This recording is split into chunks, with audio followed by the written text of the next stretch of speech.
paper that I'm going to present is it's enormously long, so you'll be relieved that I'm not going to present all of it. But the reason I'm telling you it's enormously long is that I'm going to fairly massively compress the first part in order to give more weight to the second part. At least in part, the reason I'm going to do that is that the first part is kind of it's mostly me insulting Agamben for various things that I will detail, which is probably not so interesting. And then the second part is, it seems sort of, is more appropriate for an English research institute in that it's going to talk about Dickens, which probably will surprise you.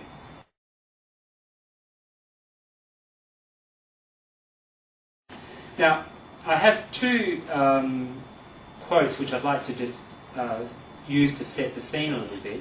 The first comes from Difference and Repetition, and Deleuze says, "It would be naive to think that the problems of life and death, love and the difference between the sexes are amenable to their scientific solutions." And the second quote comes from Proust and Science, and it goes like this: "We are not physicists or metaphysicians, we must be Egyptologists." I'll try to explain why I've chosen those quotes a little bit. The title of this talk, Deleuze's Life Sentence, gives you a sense that the talk is going to be about Deleuze's work on the idea of life. At least part of what I want to try to do here, but this is a bit that's going to be compressed, is to challenge the idea that we should view Deleuze's concept of life in a biological way and that we should, kind of return to the sciences. If Manuel de Landa was here by now, we would be kind of throwing metaphysical punches, since it's really his project that I profoundly disagree with. I think this whole kind of going back to physics in order to kind of reimagine Deleuze is, I think, completely mistaken. But I also have been to several Deleuze conferences where graduate students get up and give a talk, and you say, "What have you been reading for the first 6 months of your PhD?" And they say, "Oh, I've been reading all about rhizomes, that I've been studying biology," and you think, well, that would be great for your garden, but I don't quite see how this is going to help you to read Deleuze. So there is also a kind of polemic against the idea that you need to go and read about rhizomes if you want to read Deleuze. I guess what I would say is read Deleuze and then leave your rhizomes for the garden. Now, while many commentators have observed the importance of life to Deleuze's work, few have been prepared to say what its function in his work actually is, save for a couple of half-hearted efforts here and there to read it as the basis for a new form of ontology and/or ethics. Where it is considered, the general tendency is to treat it as either Deleuze's object or rationale for doing philosophy, making him either a life philosopher or philosopher of life. Now, I don't want to kind of bore you with theatrics, but just sort of imagine me doing this every time I say the word life. Life has been accorded a metaphysical status by Deleuze's most serious critics, in spite of the fact that that is an utter anathema to his whole project. If life is to be freed from the isolation chamber of inverted commas I have felt it necessary to impose at the outset of this discussion, which you sort of have to imagine, then it must be accounted for from within his philosophy. In this regard, we can summarise ahead of time how things must be if they are to be consistent with Deleuze's philosophy. Life may be transcended in his system of thought, but it cannot be transcended to his system of thought. Now, of the few commentators that have been prepared to state the function of life in Deleuze's work, one may legitimately single out Giorgio Agamben as being the most influential. He is also, I will argue, the most unreliable. Through a series of sleights of hand, Agamben attempts to position Deleuze's work on life as his legacy. And that sentence is actually ambiguous because it could also mean as Agamben's legacy, and at least part of what I'm cranky about is that he does kind of make it seem like he is the one that's continuing Deleuze's work. So Agamben attempts to position Deleuze's work on life as his legacy, as his last great unfinished work that defines his philosophical project as a whole. Now, Agamben's essay opens as follows, and I have a long quote from that just to set the scene. By virtue of a striking coincidence, the last texts published by Michel Foucault and Gilles Deleuze before their deaths have at their centre the concept of life. The meaning of this testamentary coincidence, for what is at issue in both cases is something like a will, goes beyond the secret solidarity between two friends. It implies the statement of a legacy that clearly concerns the coming philosophy which, to make this inheritance its own, will have to take its point of departure in the concept of life toward which the last works of both philosophers gesture. And then in parentheses, such at least is the hypothesis guiding this inquiry. It is this final parenthesis that primarily concerns me. Agamben wants us to believe that because Deleuze's short essay entitled Immanence, a Life, ... his last known piece of work, because it is his last known piece of work, that it can be treated as a last will and testament. He corroborates this claim with the coincidental fact that Deleuze's friend Michel Foucault also happened to present as his last published work a short disquisition on life. That both produced these pieces when they were dying. Foucault presumably corrected the proofs of his piece, which is actually a modification of something he wrote in 1978, so 6 years before he died, from his hospital bed, while Deleuze must have composed his, if indeed this is when he wrote it, and we don't actually know that he wrote it just before he died, at a time when already mortally ill, thoughts of suicide were perhaps weighing on his mind. But two coincidences do not create a truth. There is nothing in the texts themselves to suggest that it is anything but a coincidence that these essays happen to be the last thing either Deleuze or Foucault worked on. And it is certainly nothing but a coincidence that these essays happen to be the last that both Deleuze and Foucault happen to work on. Now, Agamben reinforces the illusion that Immanence, a Life, can be treated as a bequest note with a further prestigitation of captioning this essay, as well as an indeterminate number of Deleuze's other works, as late Deleuze. However, neither a specific date corresponding to a particular life event, such as the diagnosis of a fatal illness, say, or perhaps a decisive encounter, such as Deleuze describes his meeting with Guattari being, nor a specific work, save for this final piece, is offered to give substance to this delicious phantasm of a late Deleuze. Consequently, the effect of its usage is rhetorical rather than analytical. But one has only to survey the vast literature on Foucault to see the insidious effects of such distinctions as early and late, and the effects that they can have on reception. It is noteworthy in this respect that Deleuze himself felt it necessary to weigh in against the idea that there is such a thing as a late Foucault, if by that we mean there is a rupture or return in his work, as many scholars have said of the second and third volumes of the History of Sexuality. Deleuze's own ethos of taking an author as a whole would in any case preclude him from taking this approach to a body of work. The final refutation of Agamben's focus on life as a philosophical legacy of these two thinkers can be found, I think, in what was undoubtedly the most passionate interaction of the works. I'm still talking about Foucault and Deleuze. Namely, Deleuze's reading of a short extract from The Use of Pleasure, its ink barely dry, having been published only a month or so earlier, in place of a eulogy on June 29 in 1984 in the courtyard outside the mortuary where Foucault had been laid, to a crowd of several hundred gathered in mourning to view Foucault's body one last time before it was consigned to the earth in Fondue de Poitou. And this is what Deleuze read then as a kind of obituary, as a eulogy to Foucault. What is the point of striving after knowledge if it ensures only the acquisition of knowledges and not in a certain way and to the greatest extent possible the disorientation of he who knows? What is philosophy today, I mean philosophical activity, if not the critical work of thought upon thought, if it does not, rather than legitimizing what one already knows, consist of an attempt to know how to and to what extent it is possible to think differently? Now, this passage could not be more in tune with Deleuze's own thoughts on the role of philosophy, as he would make definitively clear in his final collaboration with Félix Guattari, What is Philosophy?, published 7 years later in 1991. We may infer, too, that if Deleuze himself were to articulate what he thought Foucault's singular legacy was, it would be the effort to make us think differently, not his concept of life. His book on Foucault, completed as an homage to an absent friend, makes this point abundantly clear. But lest we think it is a judgment he reserved for special cases, it needs to be observed that this was Deleuze's measure of all philosophies and philosophers. In other words, it is not what Deleuze, or for that matter Foucault, has to say about life with his dying philosophical breath, but the effort to think differently about it that constitutes his legacy.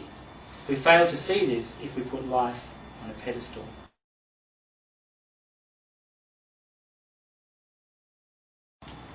So, how then does Deleuze describe life? So I'll quote the famous passage. It's only a short paragraph.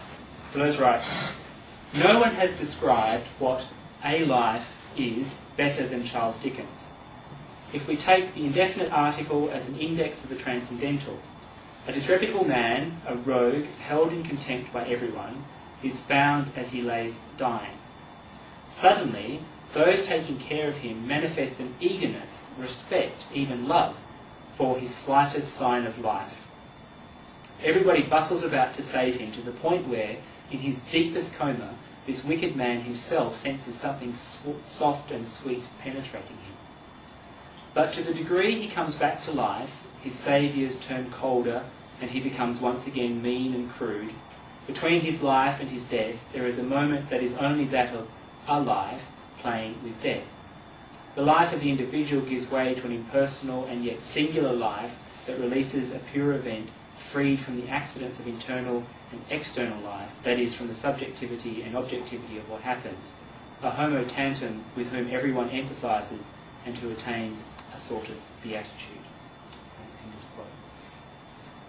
Deleuze then goes on to say some very strange things about children possessing this mystical quality of life, about which I'm not going to discuss, but it does bear thinking about because it's an extremely enigmatic passage, but I'm going to concentrate on the Dickens.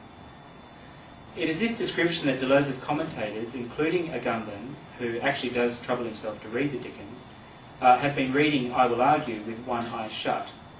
Now here we need to draw on all the resources of textual analysis to challenge Agamben's conclusion that Deleuze's attempt, and I quote from Agamben again, to clarify the vertigo of immanence by means of a life leads us instead into an area that is even more uncertain, in which the child and the dying man present us with the enigmatic cipher of their biological life as such.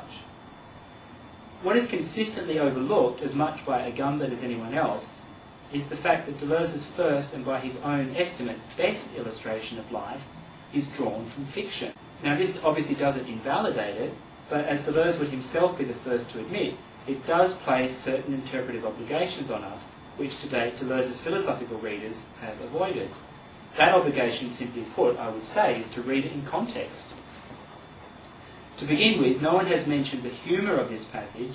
For those of you, if you haven't read, I mean, it's not your usual choice of Dickens, but it is quite a funny book in many respects. And this actual section is really quite funny.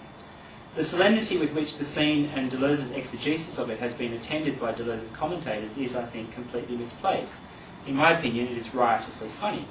And Deleuze too seems to miss the fact that the passage is a mordant satire of the manifold pieties and hypocrisies surrounding such notions as charity, forgiveness and rebirth. He shows no interest in its ironic intent. But, having said that, I'm also tempted to think that he did not miss its irony, that his own mischievous sense of humour finds its best realisation in an utterly deadpan delivery. In fact, I can easily imagine Deleuze thinking of this scene in his last days and it bringing tears of laughter to his eyes as he contemplated the hypocritical way his philosophical bones would be picked over. Why else choose this passage? If it was only a matter of a scene depicting a character hovering between life and death, he could surely have pointed to other scenes in literature and film of a similarly exemplary kind. To my mind, Rutger Hauer's amazing death scene in Blade Runner would offer an equally kind of evocative scene and would perhaps be less prejudiced. So it's not our pity, it's not our pathos, our concern provoked in that scene with the cyborgs that could work. But Deleuze is quite willing to use literary references in this ironic fashion has already been demonstrated to us by Greg Lambert, who shows the uncanny way Deleuze uses a discussion of Melville's Bartleby the Scrivener to articulate his critique of Derrida. If you haven't read this piece, it's really a fantastic essay by Greg Lambert, but the story is kind of better than that because Greg Lambert did his PhD at UC Irvine, where, as you would probably know, Derrida had a quite lucrative and frequent gig. So anyway, Greg said to Derrida one day, "Look, have you read this piece by Deleuze? It really seems to be, kind of a satire about deconstruction." And Derrida was like, "Oh, really?" So he read it, and then if you notice that Derrida's eulogy for Deleuze says, "Deleuze was Bartleby. He was Bartleby, not me. It was Deleuze." And so there does seem to have been some kind of understanding between the two thinkers that this was intended as a kind of satire. So taking that as my cue, I want to suggest some things around that. As I said, that Derrida was cognizant of this critique and mindful of its subtle sting is confirmed by his eulogy for Deleuze, which quite explicitly tries to turn the tables on his philosophical rival and return Deleuze's message back to its sender. Now, this in itself has to be seen as an ironic gesture. Is not Derrida the one who taught us to think messages never arrive at their destination? If Deleuze's choice of this particular scene from Our Mutual Friend is indeed indicative of his philosophical temper, if it is his way of characterising himself, then I think it has to be said that Derrida was wrong to say that Deleuze is Bartleby. In this instance, the message definitely doesn't arrive. It is true Deleuze often states his personal preferences in the negative. He prefers not to travel, he prefers not to cut his fingernails, he prefers not to eat, and so on. But his conceptual persona, expressed in his philosophical works, has such an anarchic delight in treachery, I would suggest that it is in fact much nearer to the character from Our Mutual Friend that he discusses, namely Rogue Riderhood, the man who thanks no one for saving his life. Although it describes a near-death scene, the charmless Rogue Riderhood pulled apparently drowned from the Thames, Dickens makes us laugh at our disregard for the living by juxtaposing it with our romantically inflated valuation of life. And I quote from Dickens, "Neither riderhood in this world nor riderhood in the other could draw tears from them, but a striving human soul between the two can easily do it." End of quote. Even rough fellows, as Dickens describes the watchful denizens of the Six Jolly Fellowship Porters, the Thameside pub presided over by Miss Abby Potterson, who only moments before, and unwitting of the events that were about to unfold, had been moved to pronounce that Rogue Riderhood is a villain. They find themselves choking up at the prospect of a soul trapped between two worlds. But when he revives, the rough fellows gathered around his bedside cannot bring themselves to feel joy at his resurrection, even though they had ardently longed for it moments before. His life doesn't seem worthy of it, and though they wouldn't go so far as to wish him dead, they nonetheless feel cheapened by his pulling through.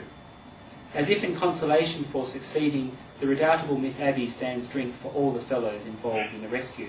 So basically, as he comes to life, they all sort of stand there feeling very sorry for themselves, so she kind of says, "Come on, let's go and have a drink," and leaves the poor Rogue Riderhood there. His daughter, too, gives in to the sweet delusion that her father will come out of this near-death experience cleansed, somehow purified, reborn even, thanks to his watery trial. And for a brief moment she allows herself to believe that he will be forever changed for the better. His lack of character, or rather his bad character, is further contrasted by the picture of her evident saintliness that Dickens constructs. Her beatific countenance makes Riderhood's roguishness seem all the worse, since apparently he doesn't even have the good grace to spare his daughter's feelings. By the same token, if his daughter can be good, then we must say good can come of bad, so Riderhood has no excuse for his lack of reform, but also that his blood cannot be blamed for his character, since that would have affected his daughter too. Our pity, which at first we extend to the near-dead man, is, as his life returns, steadily withdrawn and redirected towards his daughter. The sweet delusion, not unsurprisingly, doesn't last past the first flicker of life returning to Riderhood's body, although clearly the desire remains, but becomes twisted and transmuted into bitter regret. Rogue he was, and rogue he remains.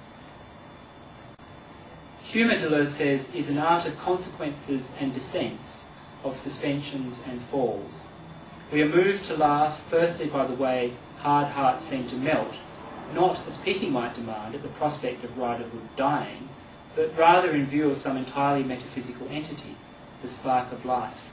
Their impious hearts soar with tender recognition of this sublime element, miraculously untainted by its vile possessor. They presume themselves to be blessed with it too, and momentarily they seem to ascend above their station.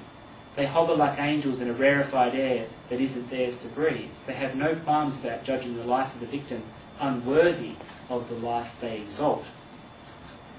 Meanwhile, Dickens twists his knife a little further by retreating the slowness with which Riderhood comes to life as an occasion to further confirm his bad character by describing him as instinctively unwilling to be restored to consciousness of this existence, as though he were shirking work or duty rather than struggling against death. his spirit is lazy. In other words, Dickens is saying he was such a bad character that he couldn't be bothered to come back to life. You can't really get much more insulting than that.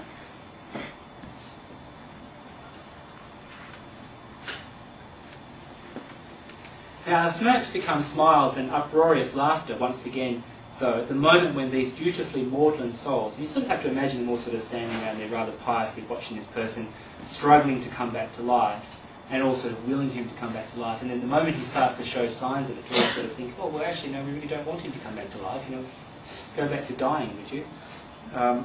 So the rough fellows of the Six Jolly Fellowship Porters suddenly turn against pity and once more harden themselves. The angels do not smile upon Riderhood's recovery, but rancorously turn their backs. Ressentiment replaces the hopeful, tender sentiments beating in their burly breasts but moments before. Our final laugh comes when Riderhood revives and not only displays none of the hoped-for transformations his sweetly deluded daughter dreamt might come to pass, but quite uncharitably derides his saviours for failing to rescue his hat. So the first thing he says when he comes back to life is, couldn't you have saved my hat as well? If life had lifted him up to the heavens, life itself brings him thudding back to earth. Now, Deleuze's interest in this scene stems from the way Dickens elucidates a notion of life that does not depend on the actual possessor of that life. It is a moment of pure immanence. But the humour of this passage derives from the fact that the possessor of this life is deemed unworthy of the pure immanent form of life animating him. The pure immanent form of life is a height created so that riderhood can be made to fall. But perhaps the biggest laugh comes from the impossible but utterly Dickensian chain of chance and coincidence contained in the scene. The near-dead rogue Riderhood just happens to be brought to the very place, this is in London, right, the very place in London where moments before he had been denounced. It is the one place where his life or death can be greeted with genuine ambivalence of feeling. Elsewhere, pity or indifference is all that could have been had. To strangers his life is bare life and nothing more. But at the Six Jolly Fellowship Porters, where his reputation is established and his distraught but hard put upon daughter is near at hand, Riderhood's fate extracts a very different kind of response. At first it is met with surprise that the bedraggled figure is known. What appeared a bare life is suddenly transformed into his life, and this is soon followed by the bare hope that his life will be saved. In this moment the feeling for, if not the consciousness of life, emerges and flutters its wings like an ethereal creature, temporarily cancelling out all the feelings for the quality of his life. But as hope is rewarded, so life, and indeed bare hope, starts to recede, becoming finally dismay and resentment. If it had been strangers who revived him, they would not have known of Riderhood's poor character and would not have been in the position to judge him. So the dialectical shift between his life and bare hope could not have occurred. Consequently, the pure immanent form of life could not have been brought into view, at least not this particular modulation of it. Life is reflected in the movement between his life and bare hope, and it is for this reason that I've argued that the passage as a whole needs to be read in context. Further to this goal, we need to shift our attention from matters of content to issues of form. As I've stated already, it is the formal, probably I haven't stated it, but in a part where I was writing rather than speaking I've stated it, it is the formal device of coincidence that enables the humour. It brings about the necessary but improbable meeting of a dying stranger with fellows who know him well enough to recognise him and to have opinions as to his character. The whole passage can be described as utterly Dickensian because coincidence is one of Dickens' key formal devices. Indeed, one can scarcely think of a Dickens novel that does not rely on it, either for the farcical intricacies of his set-piece comic sketches or the dramatic irony of his denouements. And the conclusion of Our Mutual Friend is an obvious case in point. If you haven't read that novel, it's one of the most sort of startling set of coincidences that all kind of come together. It really sort of defies the description of realism. So Dickens' realism is concentrated in his thick description of the everyday life of Londoners in particular, and the English more generally, of virtually every class. But it does not extend to his plotting, which has all the hallmarks of the adventure novels he gently satirises several of his characters for readings. Now, coincidence can help us understand Deleuze's concept of life, but only if we treat it as an abstract structure, or perhaps better, an abstract machine. Coincidence looks like a matter of chance, but this impression is false because in narrative there is never any chance that two characters who must meet might not meet. For instance, there was never any chance that Scotty wouldn't see Judy in Vertigo and discover that his Madeline, i.e. not the real Madeline, is still very much alive. By the same token, there was never any chance that Roger Thornhill wouldn't be mistaken for George Kaplan in North by Northwest. In other words, Hitchcock's infamous MacGuffin, that nothing that always leads to something, is anything but a simple matter of chance. It is no exaggeration nor indeed denigration to say Hitchcock's art is an art of coincidence. But if it isn't a simple matter of chance, neither is it a straightforward case of necessity. For the encounter to be a true coincidence, there must always remain the possibility of it not occurring, of Scotty not seeing Judy and somebody besides Roger Thornhill being mistaken for George Kaplan. However necessary the encounters are between Scotty and Judy, Roger Thornhill and his alternate identity George Kaplan, it is equally true and equally necessary that they remain improbable. So a true coincidence is a paradox, but there are many kinds of paradoxes, each with their own special significance to what we are calling life. The coincidence is an inevitable encounter that seems to occur by chance. In this sense, one can't even say the encounter is necessary, since strictly speaking, there is nothing in either the terms of the encounter nor the situation of the encounter that guarantees that it will take place. Anyone, at least any man of a certain age who stood up at the precise moment George Kaplan was called to the telephone, could have been apprehended as embodying that fictional entity. By the same token, given how busy the lobby is, if the observers had been differently positioned, they might not have seen Roger Thornhill, but somebody else as George Kaplan. Yet, if the story is to progress, the unlikely must happen and duly does. From nowhere, the name George Kaplan surfaces and abducts the body of Roger Thornhill. All at once, his pleasantly purposeless life, which to that point had been unfolding without much thought to the future, is seized by a fully formed totality whose place in the social grid is quite different from his own. Scotty wasn't looking for Judy, yet he discovered her all the same. Roger Thornhill could not have contrived to be mistaken for George Kaplan even if he wanted to, yet it happened all the same.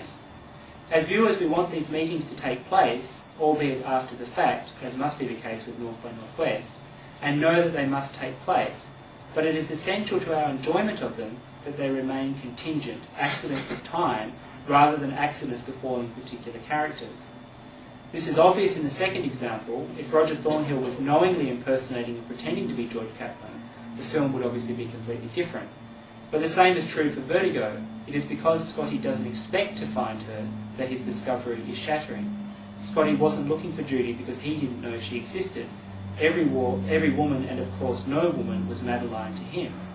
To see Judy, he had to fail to see Madeline. He had to realise that he had been deceived, that Madeline was really Judy, and hadn't died as he assumed. In effect, he never sees Judy, just Madeline a couple of steps removed from her true self, easily correctable with the application of peroxide, costume jewellery, and a new dress. So coincidence is comprised of two interlocking components, what in the logic of sense Deleuze calls a mobile empty place and an occupant without a place. And I should say here that this is the first foray of how to begin to do a schizoanalysis of cinema.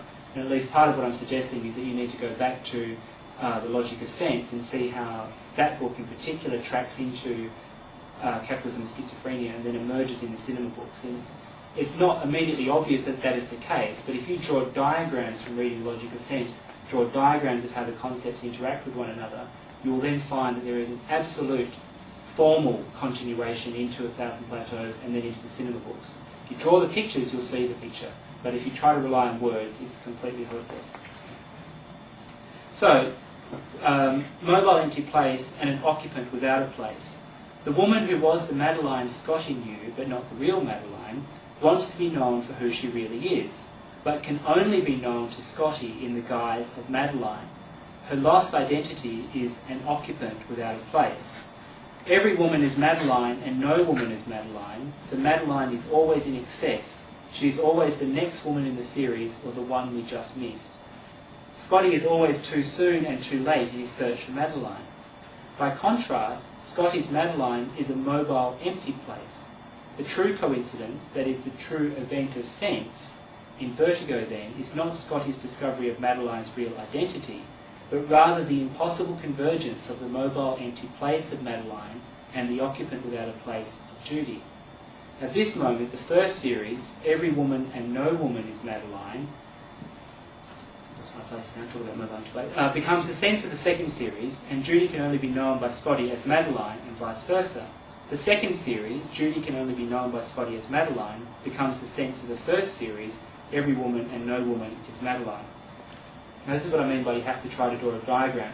But essentially what Deleuze is saying is that the sense of the proposition, the sense of the sequence, is not contained in the sequence. Okay, it can't be contained there. It must always be contained elsewhere. So the true art is always how does the sequence, how does the scene, how does the sentence somehow manage to yoke sense to itself. So and then what he suggests then is that the way it does that is that there is a kind of simpatico between these two movements, the mobile empty place, the place without an occupant, and so on. These two things run side by side and therefore act as each other's sense. Judy's loss of identity is confirmed at the moment when her true identity is discovered, as is Scotty's lack of real interest in her. That he was chasing a phantasm all along is confirmed when he asks Judy to assume that form for him. So in other words, the minute he finds Judy, he doesn't care that he's found Judy. All he asks her to do is immediately to dress up like Madeline again. Of course, she finds that quite dispiriting. The truth of the situation serves only to fuel his fantasy production. Coincidence brings together what have previously been separate, but not in order to bring about their confluence. On the contrary, the distance between the two series remains indivisible. No woman, not even Judy, is Madeline. Now, one can readily see that George Kaplan is a mobile empty place. Everyone and no one is George Kaplan. By the same token, Roger Thornhill is an occupant without a place. The coincidence in this instance is that a louche character like Roger Thornhill, who is so ambivalent about his own identity as to hide behind the ridiculous false acronym of ROT, should be captured by an empty space in such a way as to press him to forge a more concrete sense of himself, precisely by adopting his other fictional persona. Roger Thornhill is more himself when he is George Kaplan than he ever was as ROT. Now, perhaps more fully than with the previous example, we see the ambivalence of this system. And I guess the other thing I should say here, which is part of a kind of footnote to this, is that it should be obvious to you just how close to Lacan this is. Mobile, sort of these empty places, there is a lot of absence here. We have an objet petit r that is circulating. We are very close to Lacan, so the question you will probably want to ask, and I'm not going to try to answer here, is how do we get that close to Lacan without becoming Lacan? And that would be a whole other story. But don't refrain from thinking that we're kind of heading down that pathway, because clearly we are. As we discover early in the film, the O in ROT stands for nothing, the nothing that by his own estimate is Roger Thornhill himself. This O is obviously a mobile empty space. Meanwhile, the identity of George Kaplan lacks only a body to fulfill it, and must be regarded as an occupant without a place. As the first series becomes the sense of the second, so in turn the second becomes the sense of the first, and so on in a class of mutual presupposition. In neither case, though, does the one answer the other in such a way as to cancel it out, as is evidenced by the fact that when the truth is discovered, when it is learned that not only is Roger Thornhill not George Kaplan, but that George Kaplan never existed, it does not alter the course of events. The mobile empty space and occupant without a place do not complete each other.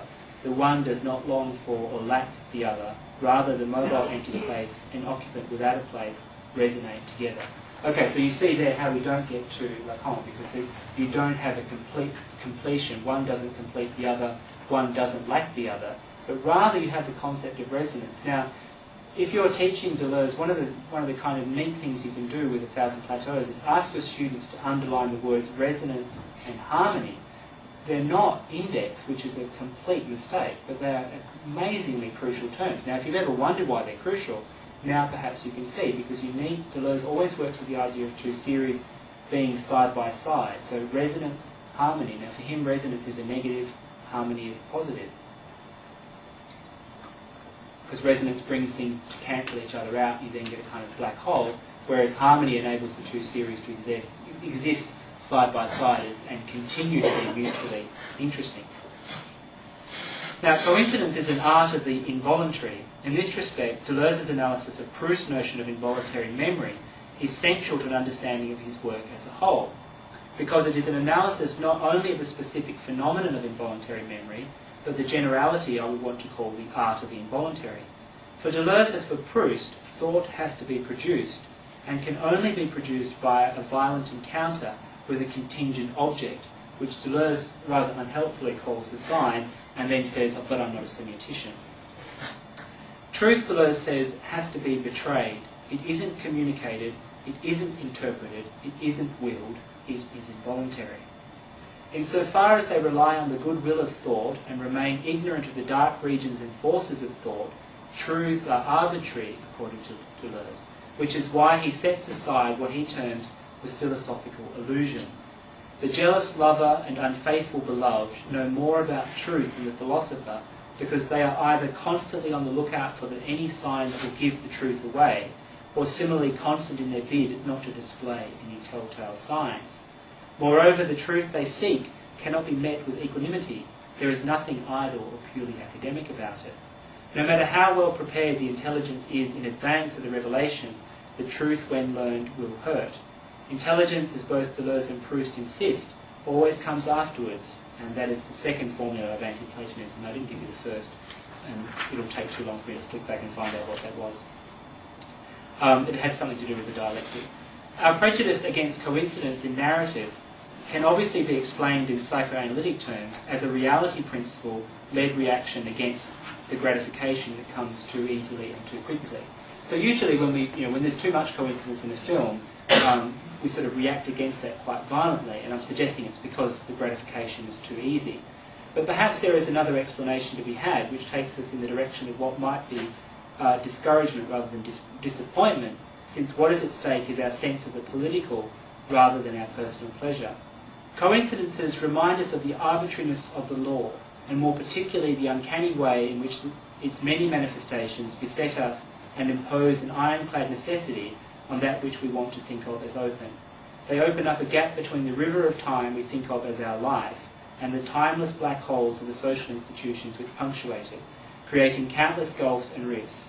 In this way, the use of coincidence in Dickens and Hitchcock recollects something Deleuze refers to as both Lévi-Strauss's paradox and Robinson's paradox. And once again, we're going back to the logic of sense, page 48.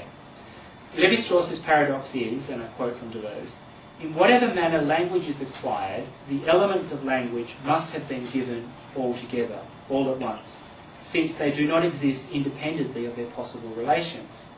But the signified in general is of the order of the known, though the known is subject to the law of progressive movement, which proceeds from one part to another. And whatever totalizations knowledge may perform, they remain asymptotic to the virtual totality of language or language. The signifying series organizes a preliminary totality, whereas the signified series arranges the produced totalities. Okay, now the significance of this passage will become clear to you if you think of the concept of the regime of signs. Now, if you read that chapter on the regime of signs, what is quite crucial about that, from the very opening page, Deleuze says, when we read a text, we read each sign as being significant in itself, but we also need to see the significance within a totality. Now, bear in mind, in the cinema books, Deleuze says the same thing. As we're watching a film, it is the projected totality of the film that we use in order to interpret the singular moment that we're looking at. Now, that's precisely what Lévi-Strauss said about language, that we couldn't understand language if we just had a handful of words. We would need, in order to understand those words, to presuppose the deeper system that we now think of as structuralism. So, in other words, the other question you should be thinking of asking with respect to Deleuze is, how do we not end up a structuralist? How do we not end up Lacanian? How do we not end up structuralist? And obviously these two things are not a million miles apart. So I guess what I'm suggesting is that this is really where I think research on Deleuze should be going, is going back to ask these questions. He isn't Lacanian, he isn't a structuralist, but his work is very much written as a continuation of those projects and in a very precise response. Okay, the second paradox, which he calls Robinson, as in Robinson Crusoe, and I quote again, it is obvious that Robinson on his desert island could reconstruct an analogue of society only by giving himself, and here's the crucial bit, all at once, all the rules and laws which are reciprocally implicated even when they still have no objects. The conquest of nature is, on the contrary, progressive, partial, and advances step by step. Any society whatsoever has all of its rules all at once: juridical, religious, political, economic. Laws governing love and labour, kinship and marriage, servitude and freedom, life and death. But the conquest of nature, without which it would no longer be a society, is achieved progressively from one source of energy to another, from one object to another. And again, this anticipates Deleuze's theory of the state, which he says must have been formed all at once. We couldn't conceive of an idea of the state that forms in an evolutionary manner.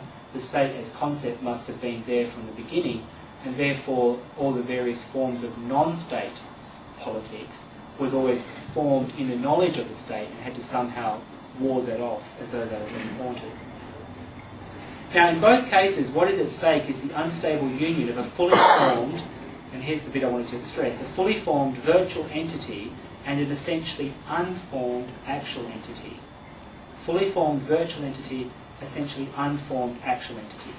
The system of language rises up fully formed, and in an instant our inchoate vocalisations and gestures are rendered meaningful, something I've been experiencing living in Wales. I don't know a word of Welsh, but I nonetheless know that when people are kind of jabbering incoherently to each other, that they are meaning something and I know it means something too. And as my daughter teaches me what these Welsh words mean, that system transforms from noise into vocalisation, into words, into meaning. The localising of specific meanings or ranges of meaning attaching to particular sounds or gestures occurs much later and indeed is progressive and ultimately arbitrary in process. But the eruption of meaning as the inescapable condition of all vocalisations and gestures occurs in an instant regardless of how delayed its appearance is. It is in this sense fated. Similarly, when by chance Robinson happens upon Friday on his island and saves him from his fate at the hands of his attackers, it is as an uncivilised savage that he perceives him, and in this way too, a fully formed virtuality captures an unfolding, unformed actuality, namely Friday's life. And now to come to a conclusion. How does this help us to understand life? Deleuze's interest in the scene from our mutual friend can be explained in terms of the Lévi-Strauss-Robinson paradox as follows. Life appears in the moment when the actual unfolding of life, of Rogue Riderhood's life, is separated from the virtual but fully real judgment society has passed on him and he wears like a mask.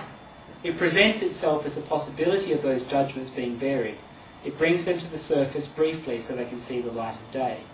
At the surface, where there are neither heights nor depths, no standards by which good and bad can be judged, there is only life, not as it is lived, but as a pure thought, a little ray of sunshine. The significance of this is witnessed in the next moment when Riderhood seems to regain his breath.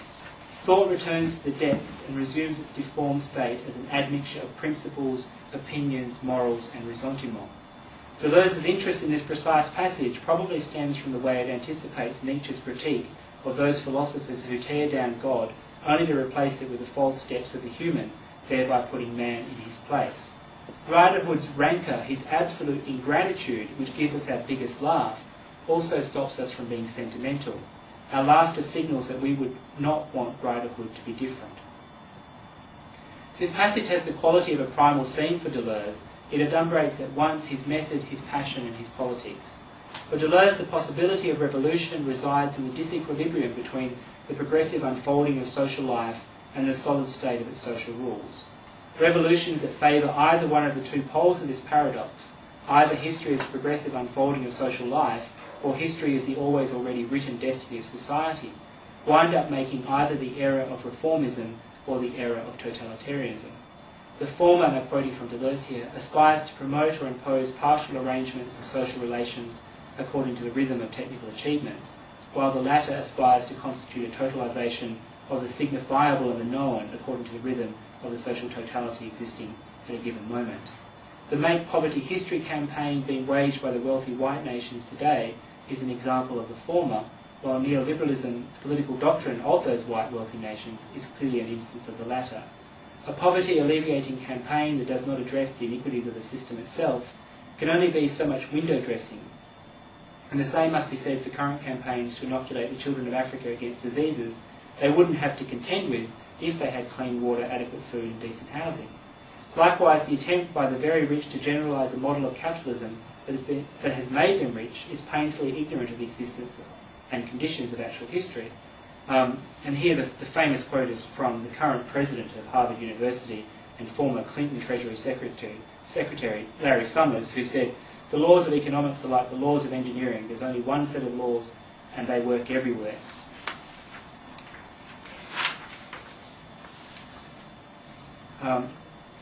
And then just to close quickly, the gap between technical progress and social totality is the passage of pure thought, as Deleuze might say. Only thought can grasp these two things in the abstract. Pure thought assumes its revolutionary form when it forms its own problems not as a function of an insufficiency of knowledge, but as an imperative of the mind. A contemporary formulation of this idea is to be found in Jameson's concept of utopia.